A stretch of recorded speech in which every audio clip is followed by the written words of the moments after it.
ജീവരക്ഷാ ദൗത്യ മേഖലയിൽ പ്രവർത്തിക്കുന്ന കബീർ കൊച്ചിയെ ആദരിക്കുന്നതിന്റെ ഭാഗമായി സ്വാഗത സംഘം രൂപീകരിച്ചു. ജീവൻ രക്ഷാ ദൗത്യ മേഖലകളിലും ജീവകാരുണ്യ മേഖലയിലും യോഗ ഉൾപ്പെടെയുള്ള കായിക പരിശീലന രംഗത്തും കൊച്ചിയിൽ മാത്രമല്ല സംസ്ഥാനത്താകമാനയും ദേശീയ തലത്തിലും മികവ് തെളിയിച്ച സ്വർണ്ണ മെഡൽ കരസ്ഥമാക്കിയ കബീർ കൊച്ചിയെ ആദരിക്കുവാനായി കൊച്ചിയിലെ പൗരാവലി ചുള്ളിക്കൽ യോഗ സെന്ററിൽ സ്വാഗത സംഘം രൂപീകരണ യോഗം സംഘടിപ്പിച്ചു. ജൂൺ 10 ചൊവ്വാഴ്ച തോപ്പുംപടി VM സ്റ്റാളിൽ വെച്ച് സമുചിതമായി ആദരിക്കുവാനാണ് തീരുമാനം. സാമൂഹ്യ പ്രവർത്തകൻ രാജീവ് പള്ളുരുത്തി യോഗത്തിൽ അധ്യക്ഷത വഹിച്ചു. Cochin academy director KA Moyis, മാധ്യമപ്രവർത്തകൻ MM സലീം, തണൽ പാലിയേറ്റീവ് കോർഡിനേറ്റർ KI ജബ്ബാർ, സാമൂഹ്യ പ്രവർത്തകരായ സലീം ഷുക്കൂർ, ഹാരിസ് അബു, അനീഷ്, ഷെരീഫ് മൈത്രി, മോഹനൻ, സിറാജ് എന്നിവർ പ്രസംഗിച്ചു. നമ്മുടെ കൊച്ചിക്കൊരു പ്രത്യേകതയുണ്ട്.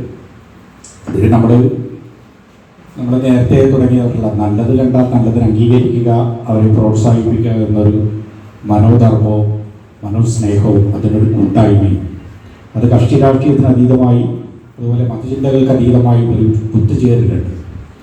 ആ ഒത്തുചേരലിൻ്റെ ഒരു പ്രതീകമായിട്ട് തന്നെയാണ് കബീർ കൊച്ചിയെയും ഇതേപോലെയുള്ളൊരു ആദരവ് നൽകണം. ഈ കഴിഞ്ഞ ദിവസം MM സലീമും അതുപോലെ KI ജബ്ബാറും ഒക്കെ അടക്കം ഞങ്ങളിതിനെ കൂടി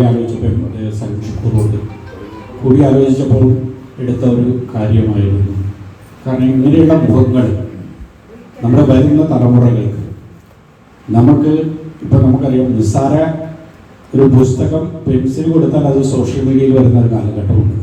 പക്ഷേ സ്വന്തം ശരീരത്തെ മറന്നുകൊണ്ട് ചെയ്തിട്ടും സേവൻ അതേപോലുള്ള മറ്റുള്ള അദ്ദേഹത്തെ കുറിച്ച് അങ്ങനെ അദ്ദേഹം അതുപോലെ തന്നെ കോവിഡ് കാലഘട്ടത്തിൽ അറിയാമല്ലോ, ആദ്യ കോവിഡ് മരണം നമ്മുടെ കൊച്ചിയിലാണ്, ഈ തട്ടൂരിനടുത്ത് നടന്നത്.